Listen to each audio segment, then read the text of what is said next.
How many more times do you have to fill out that card, peel the stickers, and place them in just the right place? Because you know you're a guaranteed finalist to win $10 million. Come on. Do people still do that? Yeah, and you've done that, right? I mean, how many times? Yeah, in 1983. Well, it still happens. I can't believe it. It still happens. Look at all the paper, all the trees Ed McMahon they're is killing. gone. But they're still doing it. Do they still use him? I don't think so. Let's bring on our next guest. Daryl Lester is a former senior vice president at Publishers Clearinghouse, and he's written the first book about PCH, which is remarkable in itself. It's called The Naked Truth About Publishers Clearinghouse. Daryl, hello. How are you? Thank you for having me on your show. Yeah, great to talk to you. You even have that cheerful Publishers Clearinghouse kind of voice. Like, hey, you've won. I worked there for 30 years. I started as an entry-level employee and worked my way to the top before I retired a number of years ago. Oh, so you weren't forced out. You retired, and now you're telling all.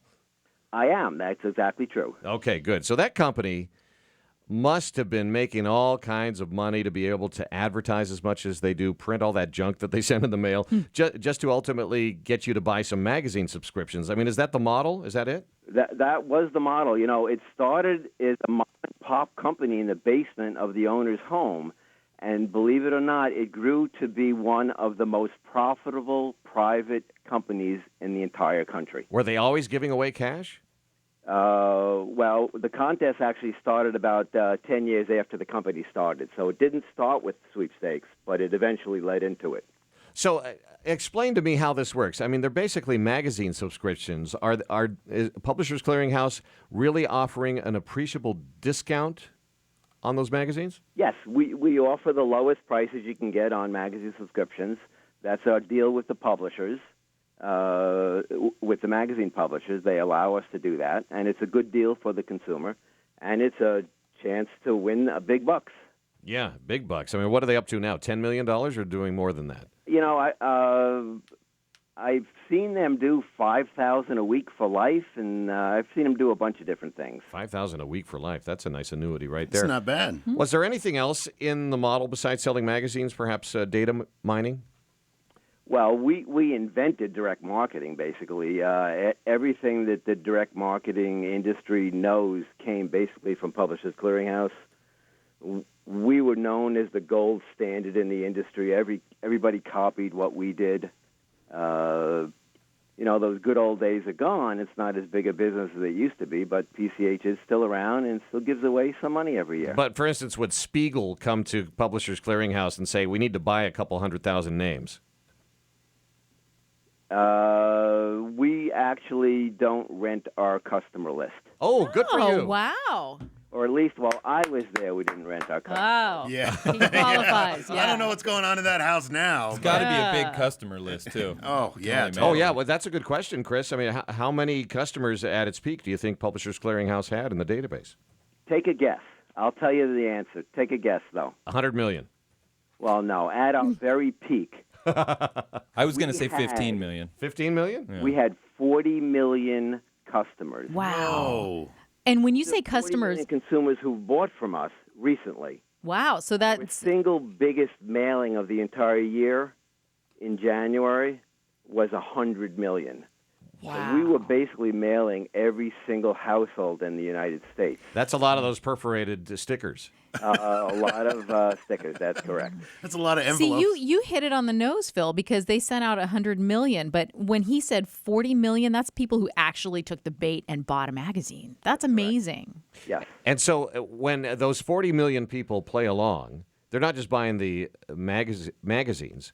They also think they have a shot at winning a big chunk of change. Do all 40 million of those people sign up for the contest, or can you just buy the magazine and say, okay, I'm not bothering with the other part? Well, nobody's ever asked me that question. You don't have to enter the contest, but everybody does. Right, because you may already have won, Phil. Yes. Of course. You haven't seen those commercials, Come Phil? on. I want the balloons and the big check. When Yeah. Daryl Lester, we're talking, he used to be the senior vice president of Publishers Clearinghouse. When it says on the envelope, guaranteed winner, I mean, it does say that, right? Yes. What does that really mean if we were to split hairs legally? Yeah. Well, if you were split hairs legally And I go through this a lot in the book because we had, believe it or not, there was a point in time when there were more lawsuits against Publishers Clearinghouse than any other company in history. So I know, and PCH knows a little bit about what kind of copy we can use and can't use. And it was back in the late 1990s we got in a lot of trouble for the copy we were using. Like guaranteed winner. You really can't say you are a guaranteed winner.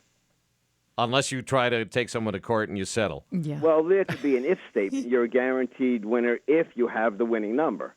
You're a guaranteed winner if you take, If Listen to that. You have That is lawyer speak if I've ever heard it. You have to be very carefully. it's a fine Right. line. So at some point, the company, and I saw the word in your press material, the company suddenly imploded after almost 50 years of business. Were you there at the time? I was there at the time. So What I'll happened? Say that, yes. What happened? Well, as you said, we went through 50 years of growth every single year, and we grew from a mom-and-pop company to one of the most profitable private companies in the entire country. And overnight, sales imploded. Chaos ensued at PCH, and it was basically because of we were being sued for deceptive advertising. Some of the attorney generals, as a matter of fact, all of the attorney generals, didn't like the copy we were using in our promotions, and we were sued for deceptive advertising. Were politicians starting to use your name in, maybe not yours, but Publishers Clearinghouse's name in speeches when they're... Oh, absolutely. Part of, and I go over this in the book, and it really is fascinating. It's a story that nobody knows. We didn't even tell our employees what was going on there most of the time. So I really had an inside track there. But the politicians, we were sued by every single state attorney general, every single one. And many of them were trying to make it into higher office. Oh, yeah, so you were a stepping stone. And why tell employees that? I mean, avoid chaos at all Yeah, right? I mean, at all costs. one of the state attorney generals who was the first to go after us was trying to be governor of Wisconsin. Of course he was. And he said some really bad things about Publishers Clearinghouse to the news to get publicity. And did he win? He did win. Sorry. Well, there you go. Yeah, exactly. He actually, a quote in my book that he said about PCH to the press was that PCH belongs in hell. Okay, so let's follow. Wow. Let's follow up on that thought. Was there ever, and of course you're more than arm's distance away, and you've written this book, and so you probably feel free to say what you want to or need to. But in the operation there at Publishers Clearinghouse, even during or maybe especially during the desperate times, was the operation ever in any way sinister? Well, I would say that, and I say this in the book, we were not squeaky clean. Yeah, you think, sir? You'd need to elaborate on that, please. Well, we were not squeaky clean. But you're going to have to read the book. Oh, Come on.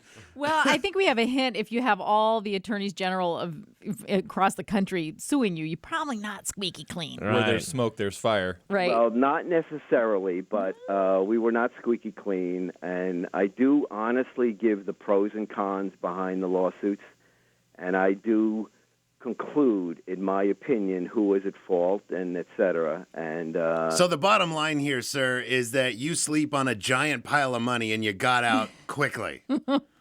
I worked there 30 years. The first 25 years was the greatest ride of my life. The last 5 years of legal trouble was as unpleasant as going to the dentist every day. Oh man. All right, I'll leave. Root canal. Let's leave it with one last thought. If the prize patrol pulls up in my neighborhood, is that a good thing? His name is Dave Sayer. He was in the office next to me. He's the leader of the prize patrol. And if he does show up, it's likely that he's there to award a prize. It's likely good he's there to time. award a prize, and that prize, if it's the $5,000 a week for the rest of your life, will you keep seeing those checks every week? You will. Can I get a big check every week? I want a big check. Every week. Do you write those big checks? We do write the big check. Oh, listen to you. See, you're retired. You're not even there anymore, and you still talk like you work there. See, we write the big checks. I like that. Great. I still think of them as my family, even though they threatened to sue me for writing the book. Oh. And that was a little bit of a hassle, but they didn't want the story told. Nobody knows the story. And it was an amazing company, some good, some bad. Well, you've piqued our interest for sure. Darrell Lester, former senior VP at Publishers Clearinghouse, and the book is called The Naked Truth About Publishers Clearinghouse. We're going to look for it wherever it's sold. Thank you, Darrell. Go to Amazon.com or BarnesandNoble.com. Thank you, Phil. Good job. Thanks. Nice to talk to you. How about that, guys?